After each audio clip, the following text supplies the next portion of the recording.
আসসালামু আলাইকুম এভরিওয়ান, ঘরোয়া রান্নাঘরে আপনাদের সবাইকে স্বাগতম। আজকে আমি দুধ পুলি করে দেখাবো। আমি অল্প একটু পানি চুলায় ভালো করে গরম করে নিয়েছি। এখন এখানে আমি চালের গুঁড়ি দিয়ে দিচ্ছি। এখন আমি ভালো করে চালের গুঁড়িটা সিদ্ধ করে নিচ্ছি। এখন আমি আটাটা ঠান্ডা হওয়া পর্যন্ত কিছুক্ষণ ওয়েট করব। হালকা গরম হাতে সয় এরকম গরম অবস্থায় আমি আটাটাকে মেখে নেব। আমার আটাটা হালকা গরম আছে। এখন আমি এটাকে ভালো করে মেখে নিচ্ছি। আমার আটার কাই করা হয়ে গেছে।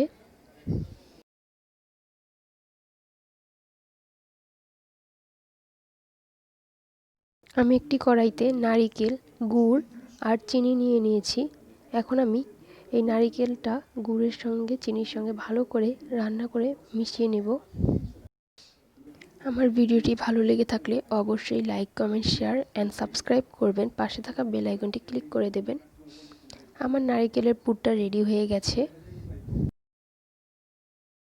আমি এখন চালের গুঁড়ির যে কাইটা করেছিলাম সেখান থেকে অল্প একটু চালের গুঁড়ি নিয়ে হাত দিয়ে ভালো করে গোল করে নেব।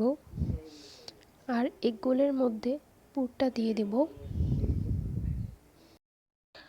আমি এখন পুরটা দিয়ে পিঠাটাকে ভাঁজ করে নিচ্ছি আর চেপে চেপে চারদিক ভালো করে লাগিয়ে দিচ্ছি। যদি বাহিরে বের হয়ে যায় পুরটা তাহলে পিঠাটা ফেটে যাবে আর খেতেও ভালো লাগবে না। আমার ভিডিওটি ভালো লেগে থাকলে অবশ্যই লাইক, কমেন্ট, শেয়ার করবেন এবং সাবস্ক্রাইব করে পাশে থাকা বেল আইকনটি ক্লিক করে দেবেন। তাহলে আমার নিত্য নতুন সকল ভিডিও আপনাদের কাছে পৌঁছে যাবে। আমি একইভাবে সবগুলো পিঠা বানিয়ে নিয়েছি। আমি একটি পাতিলায় 2 লিটার দুধ নিয়ে ওটাকে জাল করে 1 লিটার করে নিয়েছি। এখন সেই দুধের মধ্যে আমি পিঠেগুলোকে এক এক করে ছেড়ে দেব। আমি দুধটার মধ্যে ফ্লেভারের জন্য 2টো এলাচি দিয়ে দিয়েছিলাম। আমার ভিডিওটিকে ভালো লাগলে অবশ্যই লাইক, কমেন্ট করবেন এবং বাসায় তৈরি করে আমাকে অবশ্যই কমেন্ট করে জানাবেন আপনাদের পিঠাটা কেমন হয়েছে। আমি পিঠাটা দুধে দিয়ে বলক আসা পর্যন্ত ওয়েট করছি। বলক আসলে আমার পিঠাটা রেডি হয়ে যাবে।